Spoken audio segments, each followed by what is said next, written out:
This one's going to be about how we actually check solenoid operation. Now when a solenoid pack comes in from a core, I do a number of different tests to check if it's even usable, if anything's burnt on it. This one here, this one came in, it tested okay, except there was an issue, something going on with the torque converter solenoid. That's why I have a question mark on it. So I need to take a deeper look. Now when I do that, I have this jig here where I bolt the solenoid pack to it, and all it is it has an air inlet. It has a single worm track here that goes to all the inputs for all 5 solenoids, and I can manipulate the solenoids with my manual controller here. So oh, and there's a through hole for each of the outputs, and that's a threaded 1/8 inch pipe fitting on the back. I can hook up a pressure gauge to any of those, or I can, if I'm flushing these things, if I get a sticky solenoid, I can flush fluid through in both directions, forward and reverse, and that's how I clean those out. So let's get this one strapped in here, and I'll show you what I mean about what's going on with this torque converter solenoid.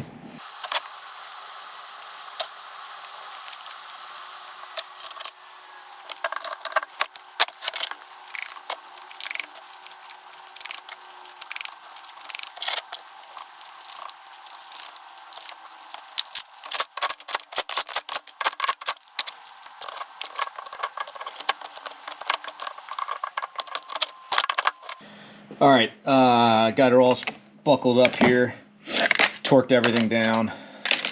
So what we're going to do is we're going to apply some pressure.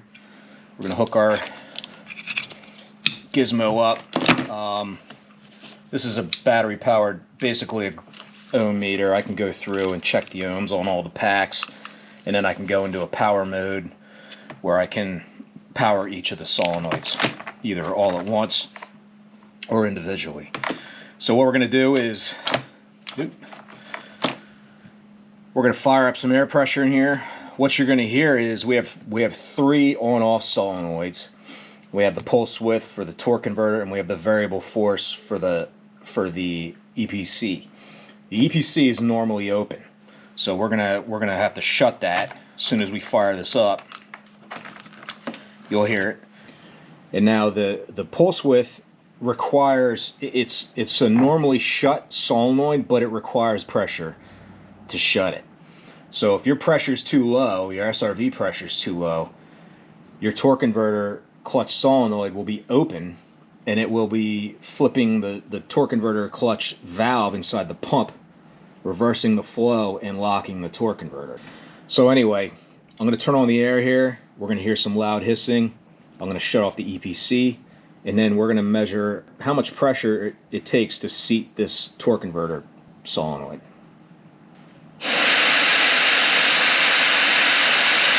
So that's about 50 psi. I'm going to shut the EPC. EPC is shut.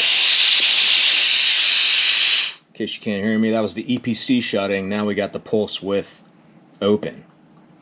And now at 50 psi, that's not enough to shut this one. So I'm going to see how much pressure it takes to shut that one.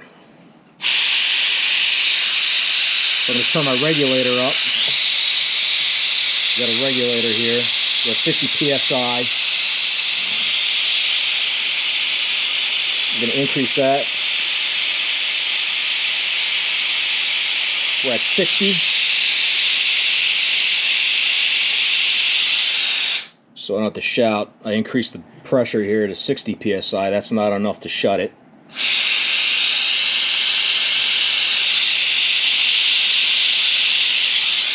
I'm going to go to 65.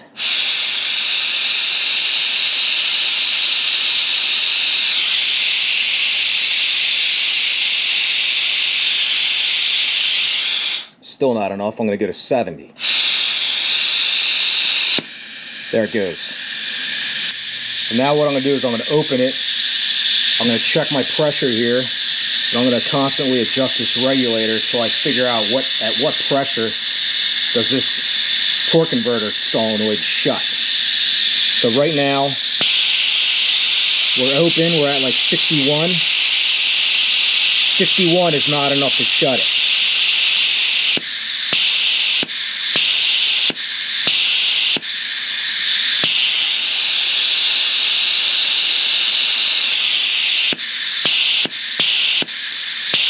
So 64 is shutting this all day long.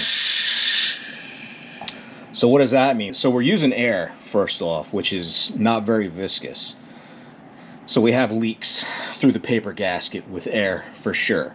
So we don't know exactly how much air pressure here is here, but we know it's relative because we're going to use the same gauge and the same apparatus to compare this to another one. Previously, when I first started doing this today off camera, this was at about 80 psi to shut that. So cleaning it out with fluid got it down to 62 psi, but that's still a little high. I'm going to hook up a known good one, and I'll show you what one that is working properly is going to look like.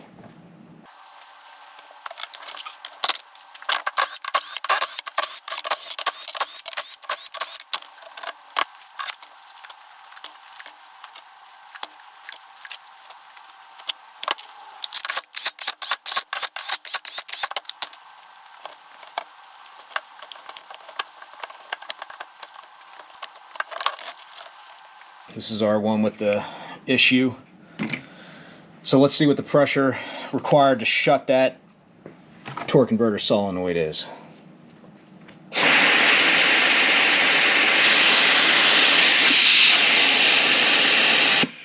Alright, so we shut our EPC. Pressure's pretty high. I'm going to lower it.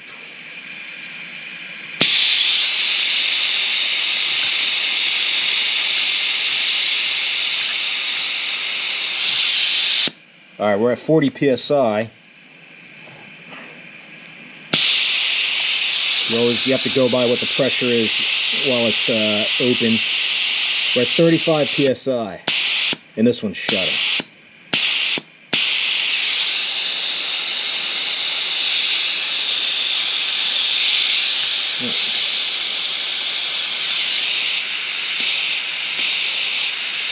.25 does not do it.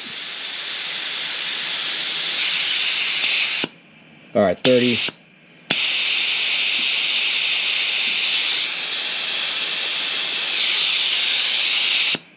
psi. So this one's shutting at 30 psi. That's much more normal. That's much more what I'm looking for. So for some reason, that other one is requiring 64, 65 psi to shut. So that's concerning. The reason why this is such a big deal, I spend so much time testing these things, is because you cannot get new OEM solenoid packs. It's either going to be a Chinese one or it's a reconditioned one. And if it's reconditioned, well, who reconditioned it? You know, who knows?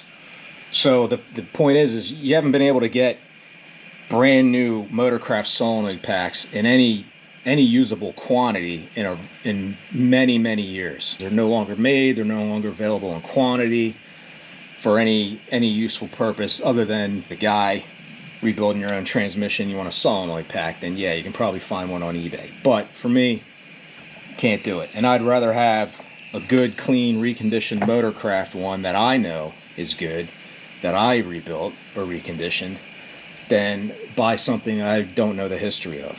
This one I know is good. So what am I going to do with this one? I have a drawer full of parts. I actually have another pulse width solenoid here, and we're going to put it in here, and then we're going to hook the whole thing back up to this apparatus, and we're going to test the pressure again and see what we get. So hang on for that. This is our mystery pack here. I'm going to desolder this stuff, pull the board out, swap that solenoid, and we're going to see what we can do.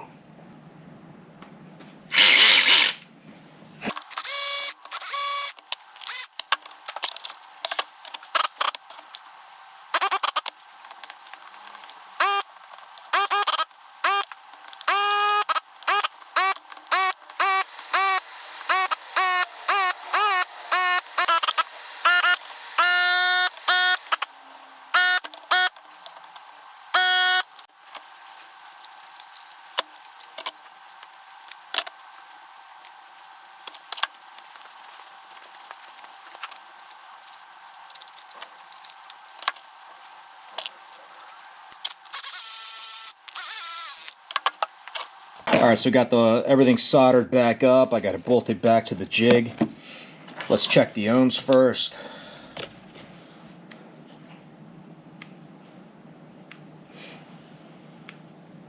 Alright, everything's ohming out, everything's hooked up.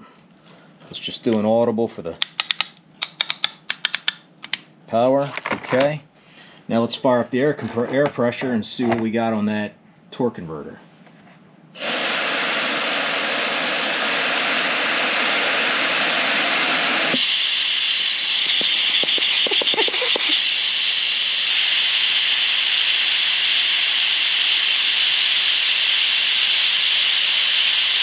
Alright, I'm at 90 psi, and this one is not shutting.